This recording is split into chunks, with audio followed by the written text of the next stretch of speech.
अस्सलाम वालेकुम। My name is Hamza और आज हम लोग जो है वो यूके टैक्स के बारे में जो है वो पढ़ेंगे। ठीक है, तो यूके टैक्स के बारे में सबसे पहले हम क्या पढ़ेंगे कि पाकिस्तान की टैक्स अथॉरिटी जो है वो टैक्स अथॉरिटी बॉडी या टैक्स गवर्निंग बॉडी जो है वो एफबीआर है। ठीक है, क्योंकि हमारे जितने भी टैक्स के मसले होते हैं पाकिस्तान में वो जो है हमें एफबीआर जो है वो डील करता है। ठीक है, पाकिस्तान की टैक्स बॉडी है, टैक्स गवर्निंग बॉडी है। ठीक है, तो इसी तरीके से यूके की जो टैक्स बॉडी है उसका जो है वो शॉर्ट फॉर्म जो है यूज़ होता है HMRC। ठीक है, पूरा नाम जो है वो कोई भी नहीं लेता क्योंकि नाम ही जो है ना बड़ा बहुत ज़्यादा जो है लंबा है माशाल्लाह से। तो नाम इसका क्या है, हर मैजेस्टीज़ रेवेन्यू एंड कस्टम जो है इसका पूरा नाम है। क्या, हर मैजेस्टी रेवेन्यू एंड कस्टम जो है इसका जो है वो पूरा नाम है। तो ये आज तक किसी को भी नहीं पता चला कि ये हर से क्यों स्टार्ट होता है, लेकिन बस स्टार्ट होता है। तो टैक्स बॉडी का नाम क्या है यूके के अंदर, हर मैजेस्टीज़ रेवेन्यू एंड कस्टम। ठीक है, उसके बाद जो है हम कुछ जो टैक्स ईयर के बारे में पढ़ेंगे जिसका जो किताबी वर्ड जो फिस्कल ईयर वर्ड यूज़ होता है। तो पाकिस्तान का टैक्स ईयर कुछ और है, इंडिया का टैक्स ईयर कुछ और है, दूसरे मुल्कों का जो है वो टैक्स ईयर जो है कुछ और होता है। ठीक है, तो इसी तरीके से यूके का भी कुछ टैक्स ईयर है जिसको जो है वो किताबी वर्ड जो है वो फिस्कल ईयर कहा जाता है। ठीक है, तो फिस्कल ईयर जो स्टार्ट होता है यूके का वो 6 अप्रैल से स्टार्ट होता है और अगले साल की 5 अप्रैल तक जो है वो जाता है। 6 अप्रैल से स्टार्ट होता है और अगले साल की जो है वो 5 अप्रैल तक जो है वो जाता है। ठीक है, तो अगर हम बोलते हैं कि फ़िस्कल ईयर 18-19 की डेट्स क्या होंगी, अगर हम बोलते हैं कि फ़िस्कल ईयर 18-19 की डेट्स क्या होंगी, तो हम सबसे पहले तो जो एज इट इज़ जो 6 अप्रैल लिख देंगे। ठीक है, हम जो 6 अप्रैल लिख देंगे। अब जिस सीक्वेंस से ये 18-19 लिखा हुआ है इसी सीक्वेंस से जो है डेट रखेंगे। क्या, 6 अप्रैल 2018 से शुरू होगा और ख़त्म कब होगा, 5 अप्रैल 2019 पे। ठीक है, ये तो बड़ी इलॉजिकल सी बात होगी कि कोई कहे कि 6 अप्रैल 2019 से साल शुरू होगा और 18 में ख़त्म होगा, तो ये तो बड़ी इलॉजिकल सी बात है। तो हम पास्ट से शुरू होते हैं और फ्यूचर में जाते हैं, तो इसलिए 6 अप्रैल 18 से फिस्कल ईयर स्टार्ट होगा और उसकी एंड डेट क्या होगी, 5 अप्रैल 2018। लेकिन प्रैक्टिकल वर्ल्ड में शुरू के जो वो 6 दिन इग्नोर कर दिए जाते हैं और आखिर के जो 5 दिन जो है वो इग्नोर कर दिए जाते हैं, वरना कैलकुलेशंस में इतना बड़ा मसला हो जाएगा कि हम बैठ के एक एक दिन की भी जो है वो कैलकुलेशंस कर रहे होंगे कि 6 दिन में कितना कमाया, 5 दिन में कितना कमाया। तो इसीलिए प्रैक्टिकली जो है पाँच दिन आखिर के और शुरू के 6 दिन जो वो इग्नोर कर दिए जाते हैं। तो आप जो है जो कैलकुलेशंस करोगे किसी की भी एम्प्लॉयमेंट, इनकम, कैपिटल गेन, हर चीज़ की जिसकी भी आप जो कैलकुलेशंस करोगे वो आप जो है 1 अप्रैल से ही जो है आप समझोगे कि शुरू हुआ है। 1 अप्रैल से जो है फिस्कल ईयर स्टार्ट हुआ है और ख़त्म जो है 30 मार्च को हुआ है। तो कैलकुलेशंस के लिए इस तरीके से चलते हैं।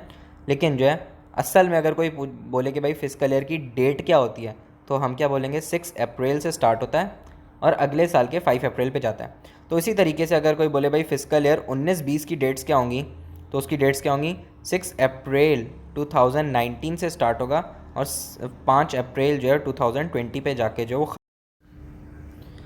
उसके बाद जो है वो 2 नाम टैक्स में, एक है टैक्स एवेजन और जो एक है टैक्स अवॉइडेंस।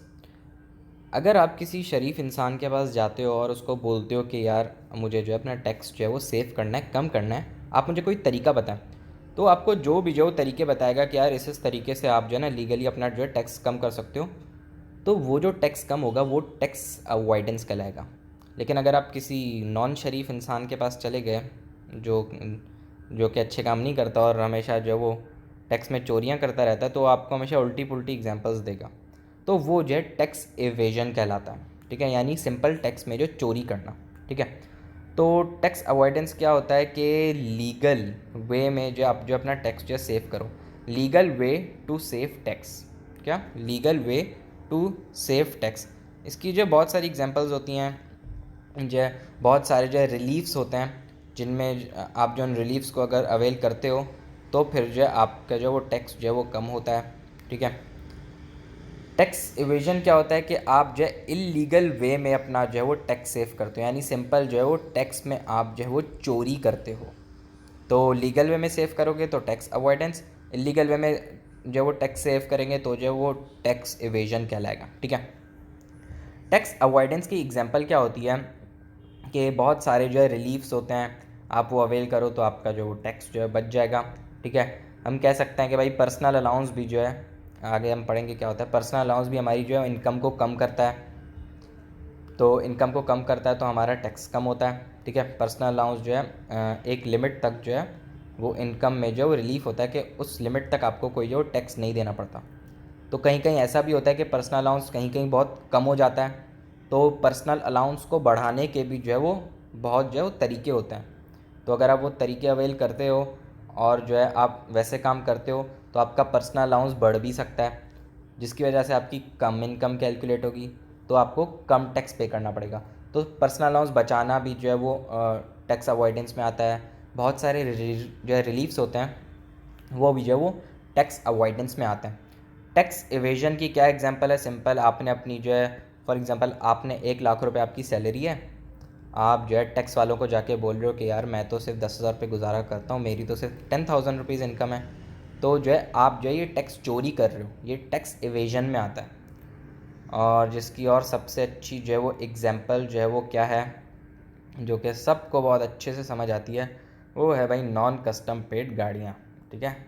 4 रिंग्स ऑडी, मैंने 4 रिंग्स बना भी दिए हैं, ठीक है। तो 4 रिंग्स वाली ऑडी जो नॉन कस्टम पेड लोग गाड़ियाँ मंगवाते हैं, चोरी की गाड़ियाँ, जो टैक्स बचाने के लिए बॉर्डर क्रॉस करके इलीगल वे में गाड़ियाँ लेके आते हैं, तो वो सारा क्या है, नॉन कस्टम पेड गाड़ियाँ, चोरी की गाड़ियाँ, टैक्स बचाने के लिए, कस्टम ड्यूटीज़ बचाने के लिए, ठीक है। अगर टैक्स वालों को दिखाएंगे तो फिर टैक्स वालों को शक होगा ना कि भाई ये इसकी तो 50,000 रुपये इनकम है, ये 1 करोड़ रुपए की गाड़ी कैसे ख़रीद रहा है, तो उनसे भी छुपाने के लिए, तो ये सारा जो है वो टैक्स इवेजन में आता है, ठीक है। उसके बाद क्या है, टैक्सेस, कितने किस्म के जो है वो टैक्सेस होते हैं। तो पहला क्या है, इनकम टैक्स। इनकम टैक्स क्या कि टैक्स में एक बड़ी अच्छी बात है कि आपको हेडिंग देख के, नाम देख के ना आधा कॉन्सेप्ट खुद ही समझ आ जाता है। तो नाम ही क्या है, इनकम टैक्स, तो इसका इंटरप्रिटेशन भी क्या होगी, इनकम पर टैक्स, सिंपल। तो आपने जितनी भी आपने जो साल में इनकम कमाई, उस पर आपको जो है वो टैक्स पे करना पड़ेगा। हाँ, अब ये अलग क्वेश्चन है कि इस इनकम टैक्स के अंदर कितने किस्म की इनकम आती हैं, तो वो जब इनकम टैक्स का टॉपिक आएगा तब जो है वो पढ़ा जाएगा कि कितने किस्म की इनकम आती हैं इनकम टैक्स की कैलकुलेशन में। तो 6 किस्म की इनकम आती हैं वैसे, एम्प्लॉयमेंट इनकम आती है, प्रॉपर्टी इनकम आती है, पेंशन इनकम आती है, ट्रेडिंग इनकम आती है, इंटरेस्ट इनकम आती है और जो डिविडेंड इनकम आती है। तो ये 6 किस्म की इनकम जो है वो इनकम टैक्स के टॉपिक में आती हैं, जो कि हम जो है वो अच्छे से जो है वो पढ़ेंगे। उसके बाद क्या, कैपिटल गेन टैक्स। क्या, कैपिटल गेन टैक्स कि फॉर एग्जांपल अगर आपने कोई शेयर्स खरीदे और आपने 5 साल के बाद जो है डबल ट्रिपल प्राइस में जो बेच दिए, तो उसको ना शेयर इनकम नहीं कहा जाएगा कि आपने शेयर्स पे पैसे कमाए तो आपकी शेयर इनकम हो गई। तो भाई शेयर इनकम का कोई कॉन्सेप्ट नहीं होता, शेयर इनकम कुछ भी नहीं होती। हम उसको बोलेंगे कि यार इन शेयर्स पे आपने कैपिटल गेन कमाया है, तो उसको उनको जो है कैपिटल गेन टैक्स जो है वो बेयर करना पड़ेगा, जो भी जो है कैपिटल गेन जो है कमाएगा। फॉर एग्जांपल एक घर खरीदा, 20-30 साल के बाद जो वो बेच दिया, उस पर जो वो बहुत ज़्यादा गेन कमाया, तो वो जो है कैपिटल गेन कहलाएगा, रादर देन हम उसको जो है वो इनकम कहें तो वो कैपिटल गेन कहलाया जाएगा। इनकम वो होती है कि आप जो है वो हर महीने कमाते रहो, हर 6 महीने, हर साल में जो है वो कमाते रहो। लेकिन कैपिटल गेन जो होता है कि कुछ जो है वो कुछ बड़ी चीज़, बड़ी इन्वेस्टमेंट, कोई बड़ा गेन ज़्यादा टाइम के बाद, क्योंकि कोई हर महीने तो घर नहीं बेचता, हर महीने तो कोई शेयर्स नहीं बेच रहा होता, ठीक है। तो इसीलिए जो कैपिटल गेन टैक्स ये होता है, जो कि अच्छे से जो हम जो पढ़ेंगे क्या आता है इसके अंदर। शेयर्स आते हैं, प्रॉपर्टी आती है और जो बहुत सारी चीज़ें आती हैं, एंटीक पेंटिंग्स वगैरह आती हैं, जिसको चैटल नॉन चैटल सब डिटेल जो है वो आएगी, ठीक है। उसके बाद जो है इनहेरिटेंस टैक्स, जो कि पाकिस्तान में जो है वो ये टैक्स जो है वो नहीं है। इनहेरिटेंस टैक्स क्या होता है कि जब भी किसी इंसान की डेथ होती है तो जितनी भी उसके पास प्रॉपर्टीज़ होती हैं, जितने भी उनके एसेट्स होते हैं, उन सबको ऐड किया जाता है। जितने भी एसेट्स होते हैं उन सबको ऐड किया जाता है, उसमें से तमाम की तमाम उस बंदे की जो लाइबिलिटीज़ माइनस कर दी जाती हैं। फॉर एग्जांपल कि भाई एक बैंक ने कहा कि ये बंदे की जो है डेथ हो गई इसने जो है मुझे जो है 10 लाख रुपए देने थे, तो वो लाइबिलिटीज़ उसके टोटल एसेट्स में से माइनस कर दी जाएंगी। एक बंदा उठ के आएगा कि भाई इसने मुझे उधार वापसी नहीं किया था 50,000 रुपये का, तो वो लाइबिलिटी उसमें से माइनस कर दी जाएगी। अगर कोई इंटरेस्ट होगा, मॉर्टगेज वगैरह होगा, तो वो भी जो है लाइबिलिटीज़ जो है उसके टोटल एसेट्स में से माइनस कर दी जाएंगी। तो हम सिंपल कह सकते हैं कि जब टोटल एसेट्स में से तमाम लाइबिलिटीज़ माइनस करते हैं तो हमारे पास नेट एसेट्स आते हैं। तो सिंपल जब भी किसी बंदे की डेथ होती है तो उसके नेट एसेट्स जो हैं, उसके जो डिसेंडेंट्स में, उसकी वाइफ में, उसके बच्चों में, जो भी जिसने भी उसने जो जिसको भी जो लिखवाया होगा अपनी विल में, उसको जब जो ट्रांसफ़र हो रहे होंगे, जो वो नेट एसेट्स जो है, जब जो उसको जो ट्रांसफ़र हो रहे होंगे एसेट्स, तब उस पर जो वो इनहेरिटेंस टैक्स लगता है। और इसका किताबी वर्ड है स्टेट, कि जब जो है किसी इंडिविजुअल की डेथ होती है तब जो है जब उसकी स्टेट क्या होती है, टोटल एसेट्स माइनस लायबिलिटी। तो नेट एसेट कह लें, स्टेट कह लें, लेकिन अच्छा वर्ड क्या है, स्टेट, किताबी वर्ड। तो उसकी जो स्टेट होती है वो जो है दूसरे लोगों में ट्रांसफ़र हो रही होती है। तो तब जो टैक्सेस लगते हैं वो इनहेरिटेंस टैक्स कहलाता है, जो कि पाकिस्तान में जो है वो इनहेरिटेंस टैक्स जो है वो नहीं है। और इनहेरिटेंस टैक्स जो है वो लाइफ टाइम गिफ्ट्स पे भी लगता है, जो कि हम जो डिटेल में जो मज़ीद जो पढ़ेंगे, ठीक है। उसके बाद जो value added tax. Value added tax क्या, एक इनडायरेक्ट टैक्स होता है। वैल्यू एडेड टैक्स जैसे पाकिस्तान का जीएसटी है। आप कुछ खाना खाने जाते हो, आपने 1000 रुपये की कोई चीज़ खरीदी, उस पर 130 रुपये टैक्स लग गया, 13% जो वो जीएसटी लग गया। फॉर एग्जांपल आपने 1000 रुपये की चीज़ खाने गए, आपके जो 17% जीएसटी लग गया, 170 रुपये आप पे जो टैक्स लग गया। तो वो जो जीएसटी आप पे लगा है, तो अब अगर कोई बंदा यूके में खाना खाने जा रहा है तो उस पर पाकिस्तानी जीएसटी तो लग नहीं सकता, तो फिर उस पर वहाँ का वैट लगता है, वैल्यू एडेड टैक्स, वैट। जैसे पाकिस्तान का है जनरल सेल्स टैक्स जीएसटी, तो इसी तरीके से जो है यूके का जो है वैल्यू एडेड टैक्स होता है, जो कि गुड्स पर लगता है, सर्विसेज पर जो वो लगता है। आप कहीं खाना खाने जाओ तो वहाँ पे आपको वैट पे करना पड़ेगा, ठीक है, वहाँ पे आपको वैट पे करना पड़ेगा। आप कहीं सर्विसेज लेने जाते हो तो वहाँ पे आपको वैट पे करना पड़ेगा। सर्विसेज में भी बहुत सारी बहुत सारी एग्जांपल्स आती हैं। सब सर्विस के नाम से ही आपको पता चल जाएगा, भाई गाड़ी की सर्विस अगर किसी अच्छी जगह से वहाँ पे करवाई है तो वहाँ पे भी आपको वैट पे करना पड़ेगा। आप हेयर सैलून वगैरह पे भी जाएंगे बाहर, तो वहाँ पे भी आपको वैल्यू एडेड टैक्स जो है वो बेयर करना पड़ेगा। तो वैल्यू एडेड टैक्स जो है वो गुड्स और सर्विसेज पे लगता है, और जो हमेशा एंड कंज्यूमर बेयर करता है, ठीक है, हमेशा जो एंड कंज्यूमर जो बेयर करता है। फॉर एग्जांपल अगर मैं बर्गर खाने जा रहा हूँ तो मैं एंड कंज्यूमर हूँ, तो मुझे जो है वैट जो है वो पे करना पड़ेगा। तो VAT is an expense for end consumer, ठीक है। उसके बाद जो है कॉरपोरेशन टैक्स। कॉरपोरेशन टैक्स जो है वो कंपनीज़ पे लगता है, ठीक है। इनकम टैक्स जो है वो इंडिविजुअल्स पे लगता है, आम आदमियों पे। कंपनी पे जो इनकम टैक्स नहीं लगता, उस पर कॉरपोरेशन टैक्स लगता है। इनकम टैक्स भी जो वो आम इंडिविजुअल लोगों पे लगता है। कैपिटल गेन टैक्स भी जो वो इंडिविजुअल लोगों पे लगता है। लेकिन जो कंपनीज़ कैपिटल गेन कमाती हैं उस पर कॉरपोरेशन टैक्स लगता है, ठीक है। इनहेरिटेंस टैक्स सिर्फ जो है इंडिविजुअल लोगों पे लगता है, क्योंकि कंपनीज़ की डेथ थोड़ी हो रही है। सोचें एक कंपनी की डेथ हो गई, कितना अजीब सा वर्ड है। तो हमेशा इंडिविजुअल बंदे की या इंसान की डेथ होती है, तो इनहेरिटेंस टैक्स भी जो है वो लोगों पे लगता है। वैल्यू एडेड टैक्स जो है वो जो एंड कंज्यूमर होता है वो कंपनीज़ भी हो सकती हैं, वो जो है इंडिविजुअल लोग भी हो सकते हैं। तो वैल्यू एडेड टैक्स जो है एक इंडिविजुअल पर्सन भी बेयर करता है और कंपनीज़ भी बेयर करती हैं। फॉर एग्जांपल कंपनी, जैसे हम लोग फॉर एग्जांपल कोई सर्विस लेते हैं तो भाई कंपनीज़ को भी तो कोई सर्विस लेनी होगी ना। तो अगर उन्होंने कोई सर्विस ली और कोई वैट पे किया तो कंपनी एंड कंज्यूमर होगी, तो वो भी जो वो वैल्यू एडेड टैक्स जो वो बेयर करते हैं। तो ये 5 टैक्सेस होते हैं, income tax, capital gain tax, inheritance tax, value added tax, corporation tax. उसके बाद जो है कुछ जो है वो टैक्स रेट्स के बारे में जो पढ़ेंगे, ठीक है।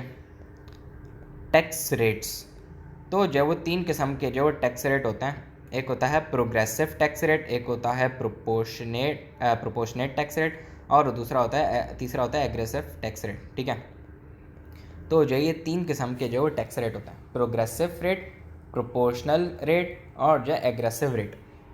प्रोग्रेसिव रेट क्या होता है कि आपने एक इनकम कमाई, ठीक है, आपने जो है एक टैक्स पे किया, आपने एक इनकम कमाई, आपने जो है एक जो वो टैक्स पे किया, ठीक है।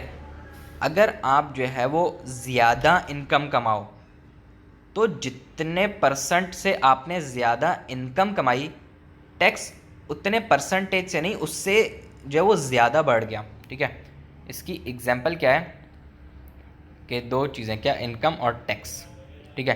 तो अगर किसी ने जो 1,000 रुपये की जो वो इनकम कमाई है, सॉरी 10,000 रुपये की, 10,000 रुपये की जो वो इनकम कमाई है और उस पर जो है 2,500 रुपये जो है वो टैक्स पे किया है। अगर 10,000 रुपये इनकम कमाई है तो उस पर जो है वो 2,500 रुपये का जो है वो टैक्स पे किया है। 10,000 रुपये की इनकम कमाई है, 2,500 रुपये का टैक्स पे किया है। अगले साल क्या हुआ कि उसने जो है वो 20,000 रुपये की इनकम कमाई, लेकिन उस पर टैक्स, अब सोचा जाए, कॉमन सेंस लगाया जाए तो भाई अगर 10,000 रुपये 2,500 रुपये टैक्स लगता है तो 20,000 रुपये पे 5,000 लगना चाहिए, लेकिन उस पर टैक्स लग गया 6,000 रुपये।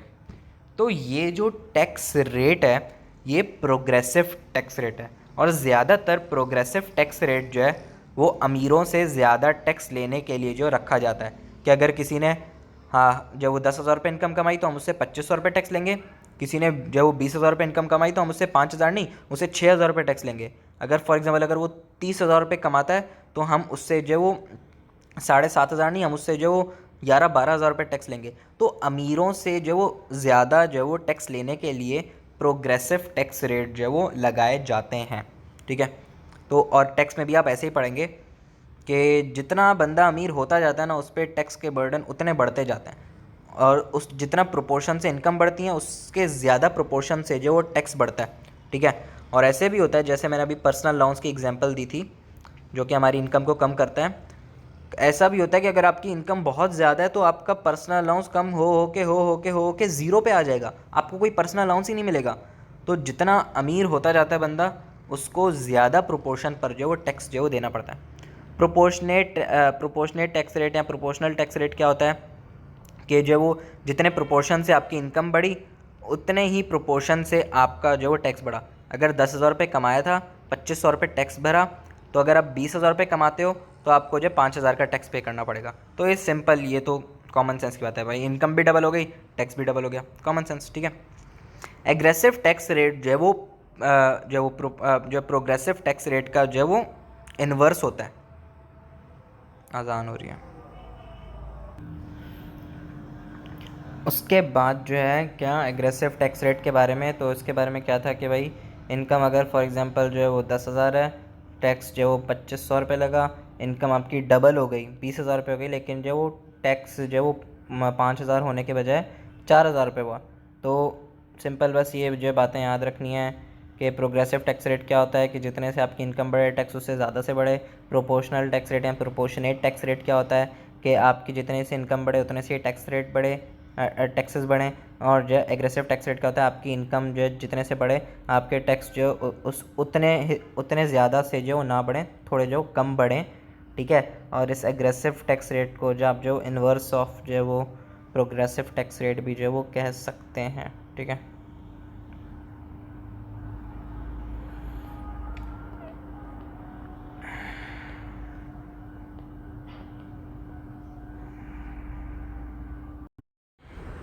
उसके बाद जो है वैट के बारे में, वैल्यू एडेड टैक्स के बारे में, तो हमने पढ़ा था कि ये जो एक इनडायरेक्ट टैक्स होता है। और इनडायरेक्ट टैक्स क्या होता है कि जो कि आपकी जो वो गुड्स और सर्विसेज पे लगे। डायरेक्ट टैक्स क्या होता है जो कि आपकी इनकम पर लगे। इनडायरेक्ट टैक्स क्या होता है जो कि गुड्स और सर्विस पे लगे। डायरेक्ट टैक्स क्या होता है जो कि आपकी जो इनकम पर लगे, ठीक है, जिसके बारे में डिटेल में मज़ीद भी आगे बात होगी। तो गुड्स और सर्विसेज की हमने एग्जांपल पहले भी पढ़ी थी जब वैट का हमने नाम लिया था। तो भाई इसकी एग्जांपल्स क्या हैं कि आप जो है वो कुछ खाने पीने जाते हो तब भी आपको जो वैट पे करना पड़ता है।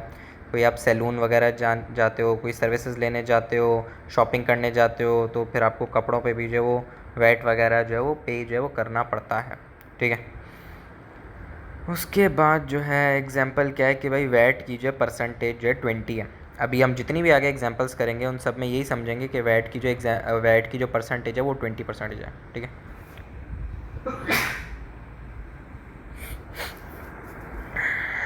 तो तीन नाम, net amount plus VAT equals to gross amount, ठीक है। तो नेट अमाउंट क्या होती है, ग्रॉस अमाउंट क्या होती है, वैट की अमाउंट क्या होती है। जब हम नेट अमाउंट में ऐड करते हैं वैट की अमाउंट तो हमारे पास जो वो ग्रॉस अमाउंट जो बनती है, ठीक है। तो नेट अमाउंट क्या होता है कि अमाउंट बिफोर वैट, के वो अमाउंट जिसमें अभी तक हमने वैट ऐड नहीं किया। अगर हम कुछ खाने पीने जाते हैं, 1000 रुपये की चीज़ है, 200 रुपये हमसे जो वैट लेता है, तो हम क्या बोलेंगे कि 1000 रुपये की फ़िगर जो है वो नेट अमाउंट है। क्यों? क्योंकि उसमें अभी तक वैट की अमाउंट इंक्लूड नहीं की।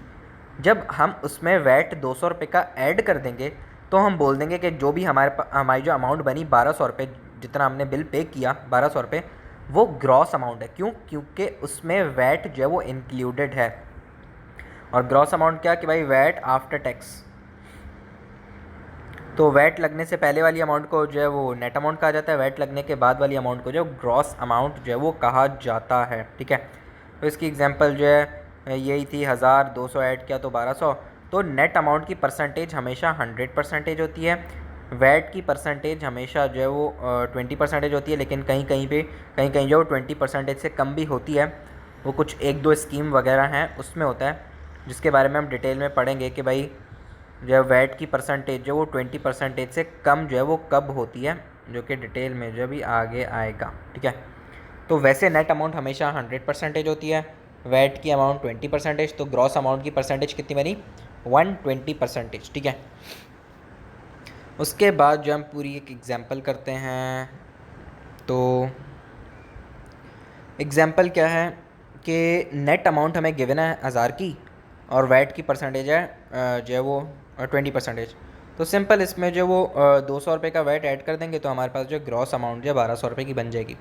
तो इसलिए क्या लिखा हुआ है, 1000 की नेट अमाउंट, उसमें हमने ऐड कर दिया 200 रुपये का वैट, तो हमारे पास जो 1200 जो ग्रॉस अमाउंट जो है वो बन गई, ठीक है।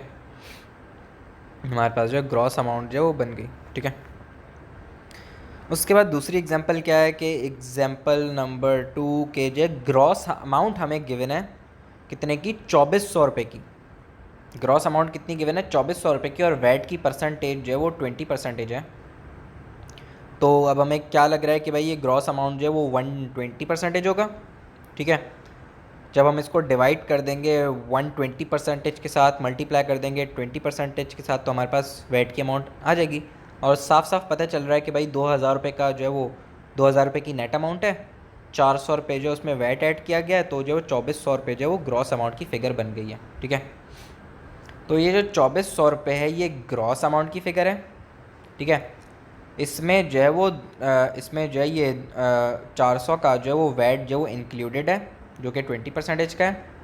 तो जब हम 2400 रुपये में से माइनस कर दें 400, तो हमारे पास जो नेट अमाउंट आ जाएगी कितनी, 2000 की, कि नेट अमाउंट कितनी है, 2000 रुपये की, जो कि 100% होती है। तो सिंपल जो है 2000 रुपये की नेट अमाउंट है, उसमें 400 रुपये वैट ऐड किया गया, तो ग्रॉस अमाउंट जो 2400 रुपये बन गई है, ठीक है।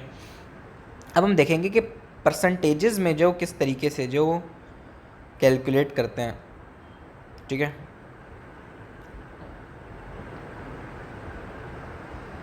तो एग्जांपल क्या है कि वैट की अमाउंट जो हमें गिवन है कितनी, 600 की 20%, बस और कोई जो है इन्फॉर्मेशन हमें पता ही नहीं है क्या। बस हमें ये बता दिया कि 600 रुपये का वैट है और जो है वैट की परसेंटेज 20% है।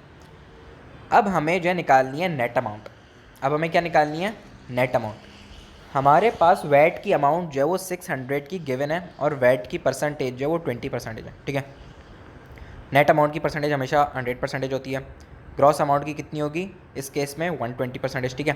तो नेट अमाउंट कैसे निकलेगी कि हम 600 की फ़िगर लेंगे, उसको डिवाइड कर देंगे 20% के साथ, मल्टीप्लाई कर देंगे उसको 100% के साथ, उसको मल्टीप्लाई कर देंगे हम जो है वो 100% के साथ, उसको मल्टीप्लाई कर देंगे हम जो वो 100% के साथ, 20% के साथ डिवाइड किया, मल्टीप्लाई किया 100% के साथ, तो हमारे पास जो फिगर कितनी आएगी, 3000 की। तो ये जो 3000 की फ़िगर आई है ये नेट अमाउंट है। 3000 की फ़िगर जो आई है हमारे पास जो है नेट अमाउंट है। और हम ऐसे भी कर सकते थे कि इस जो वो 600 को डायरेक्ट मल्टीप्लाई कर दें 5 के साथ, हम इसको डायरेक्ट मल्टीप्लाई कर दें 5 के साथ, हम इसको डायरेक्ट जो मल्टीप्लाई कर दें 5 के साथ। तो जब हम इसको मल्टीप्लाई करेंगे जो है 5 के साथ, तो हमारे पास जो है वही फिगर आएगी 3000 की।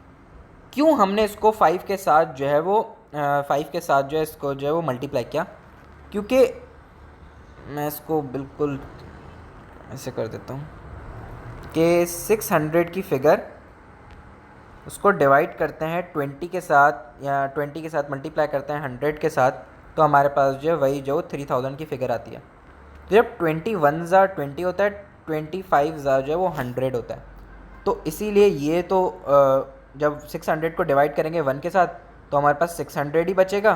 तो जब उसको डायरेक्ट मल्टीप्लाई कर देंगे जो इस जो है 5 के साथ, तो हमारे पास जो है वही जो 3000 की जो फिगर जो है हमारे पास आ जाएगी। ठीक है,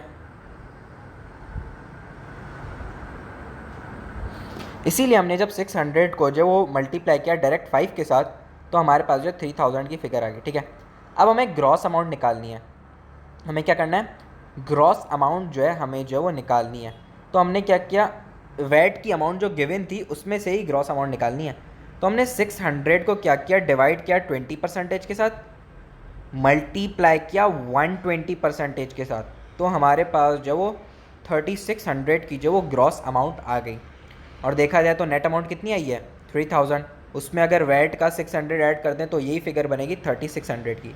हम ऐसे भी कर सकते हैं कि इस जो वो 3000 में ऐड कर दें 600 रुपये वैट का, जो कि हमें नेट अमाउंट भी हमने कैलकुलेट कर ली थी, वैट अमाउंट गिवन थी। तो जब हमने नेट अमाउंट में ऐड कर दी वैट की अमाउंट, तो हमारे पास जो है ग्रॉस अमाउंट कितनी बन गई 3600 की ग्रॉस अमाउंट। ठीक है, हम ऐसे भी कर सकते हैं कि हम जो है 600 को डायरेक्ट मल्टीप्लाई कर दें 6 के साथ, तो हमारे पास जो है यही 3600 की जो वो ग्रॉस अमाउंट जो है हमारे पास आ जाएगी। अब हमने इसको 6 के साथ जो है वो मल्टीप्लाई किया, तो हमारे पास जो है 3600 क्यों फिगर आई। ठीक है, क्योंकि इधर कर लेते हैं, क्योंकि 600 डिवाइड बाय 20 मल्टीप्लाई बाय 120, तो 21 ज़ा 20, 26 ज़ा जो है 120, तो असल में चीज़ बची क्या 600 मल्टीप्लाई बाय 6। ठीक है, तो इसीलिए जब हमने 600 को मल्टीप्लाई किया 6 के साथ, तो हमारे पास जो वो ग्रॉस अमाउंट की जो फिगर जो है हमारे पास जो वो आ गई। ठीक है, उसके बाद जो है एक और एग्जांपल कि हमें जो नेट अमाउंट गिवन है कितनी 1000 रुपये की। ठीक है, और वैट की जो हमें परसेंटेज जो गिवन है 20%। अब कैसे निकलेगा, अब हमें जो वैट की अमाउंट भी निकालनी है और जो ग्रॉस अमाउंट निकालनी है। तो वैट की अमाउंट कैसे निकलेगी कि हम जो है इस 1000 की जो है वो 1000 की जो नेट इनकम लें, उसको डायरेक्ट मल्टीप्लाई कर दें 20% के साथ, तो हमारे पास जो वैट की अमाउंट आ जाएगी 200 की। बड़ी कॉमन सेंस की बात है। ठीक है, मज़ीद हम ये भी कर सकते हैं कि इस 1000 की ही फिगर को लिया हमने, इसको हमने डिवाइड कर दिया 5 के साथ, हमने इसको डिवाइड किया 5 के साथ, तो हमारे पास जो है अमाउंट कितनी आ गई 200 की। ठीक है, हमने 1000 की फिगर ली, उसको डिवाइड किया 5 के साथ, तो हमारे पास जो 200 वैट की अमाउंट जो है हमारे पास जो है वो आ गई। ठीक है, इसको जो है क्योंकि जब जो है असल में चीज़ क्या होती है 1000 की नेट अमाउंट, उसको डिवाइड किया उसी की परसेंटेज के साथ 100% के साथ, मल्टीप्लाई किया हमने वैट की परसेंटेज के साथ 20% के साथ, तो हमारे पास जो फिगर कितनी आ जाएगी 200 की। ठीक है, तो जब 21 ज़ा 20 होता है, 25 ज़ा जो है वो 100 होता है, तो असल में चीज़ बच क्या गई 1000 डिवाइड बाय 5 इक्वल्स टू इसका आंसर 200 रुपये। ठीक है, तो इसीलिए जब हमने जो 1000 को जो वो डिवाइड किया 5 के साथ, तो हमारे पास जो वैट की जो हमारे पास अमाउंट आ गई। उसके बाद जो है ग्रॉस अमाउंट कैसे कैलकुलेट होगी कि हम इस 1000 में या तो 200 ऐड कर दें, या तो इस 1000 को जो वो डिवाइड करें 100% के साथ, मल्टीप्लाई कर दें 120% के साथ, तो हमारे पास जो है वो डायरेक्ट जो है 1200 रुपये जो है ग्रॉस अमाउंट जो हमारे पास जो आ जाएगी। ठीक है, यहाँ हम ये करें कि 1000 की जो फिगर लें, इसको डिवाइड करें 5 के साथ, मल्टीप्लाई कर दें 6 के साथ, तब भी हमारे पास जो है ये 1200 रुपये की जो फिगर आ जाएगी। क्यों हमने क्यों किया, क्योंकि जो है ये 100 1 ज़ा 100 होता, सॉरी, ये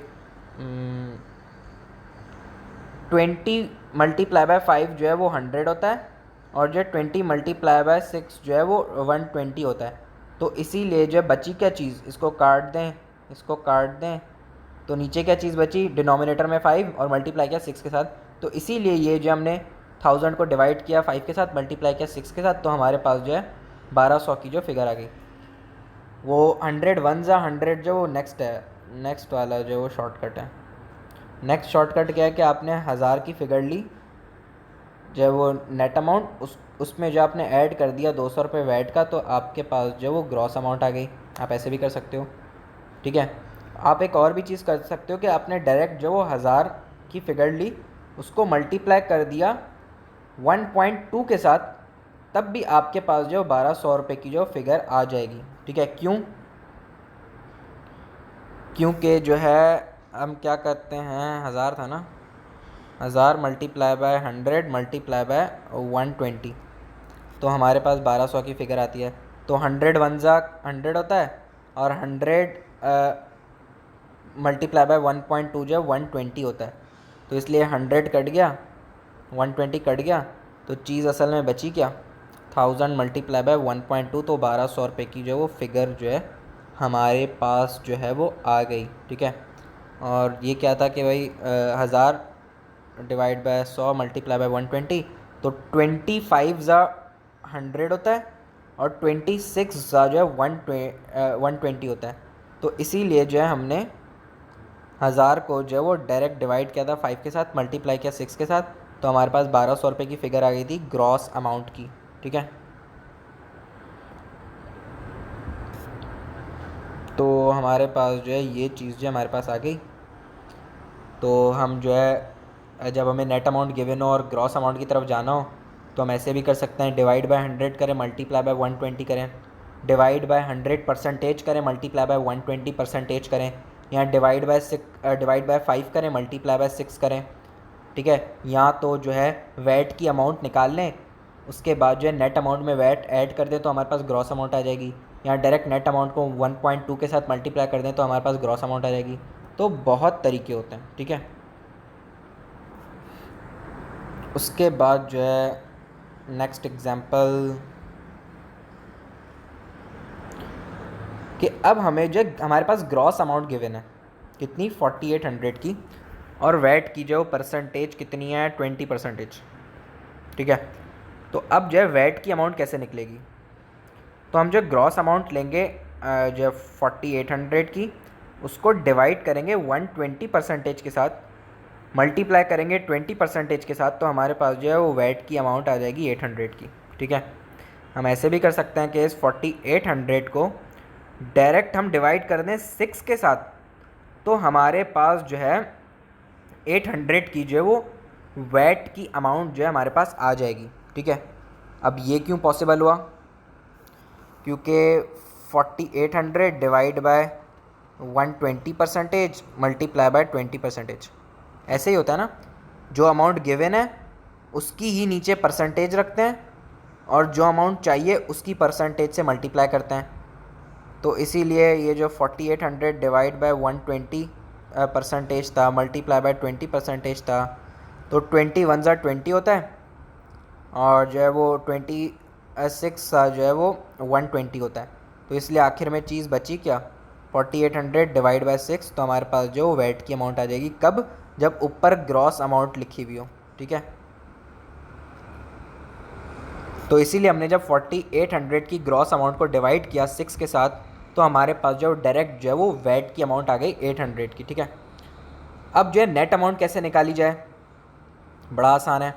4800 को हम जो वो डिवाइड कर दें 120% के साथ, मल्टीप्लाई कर दें 100% के साथ, मतलब डिवाइड करें उसी परसेंटेज के साथ जिसकी अमाउंट गिवन है। ग्रॉस अमाउंट गिवन है 4800, तो हमने डिवाइड किया उसको उसी की परसेंटेज के साथ 120%, मल्टीप्लाई किया उस परसेंटेज के साथ जिसकी अमाउंट चाहिए नेट अमाउंट के साथ, तो हमारे पास जो है वो नेट अमाउंट हमारे पास आ गई 4000 रुपये की। हम ऐसे भी कर सकते थे कि इस 4800 की ग्रॉस अमाउंट में से हम जो वो माइनस कर दें 800 की वैट की अमाउंट, तो हमारे पास जो 4000 की जो नेट अमाउंट आ जाएगी, ठीक है। मज़ीद क्या कर सकते हैं कि हम जो डायरेक्ट 4800 लें, उसको डिवाइड कर दें 6 के साथ, मल्टीप्लाई कर दें 5 के साथ, तो आपके पास जो है वो नेट अमाउंट आ जाएगी। ठीक है, ये कब? जब ग्रॉस से हमें नेट पे जाना हो। ठीक है, तब हम डिवाइड बाय 6 मल्टीप्लाई बाय 5 करेंगे। जब यहाँ पर हमें नेट से ग्रॉस पे जाना था तो हमने डिवाइड बाय 5 मल्टीप्लाई बाय 6 किया था। अब जब ग्रॉस से नेट पे आना है तो हमने उसको डिवाइड बाय 6 मल्टीप्लाई बाय 5 किया, तो हमारे पास नेट अमाउंट आ गई। और मज़ीद क्या कर सकते हैं कि हमने 4800 की फ़िगर ली, ग्रॉस अमाउंट, उसको डिवाइड कर दिया 1.2 के साथ, तो हमारे पास जो नेट अमाउंट आ गई 4000 की। जब हमें यहाँ पर जो वो नेट से ग्रॉस पर जाना था तो हमने मल्टीप्लाई किया था 1.2 के साथ। अब जब ग्रॉस से नेट पर आना है, तो हमने डिवाइड किया उसको 1.2 के साथ, तो हमारे पास जो नेट अमाउंट की फ़िगर जो है वो आ गई। तो इस तरीके से जो है तमाम की तमाम परसेंटेजेस जो है वो हमारे जो दिमाग में जो आ जानी चाहिए कि जो है किस तरीके से जो है वो ये तमाम चीज़ें जो है वो वर्क करती हैं वैट की। ठीक है।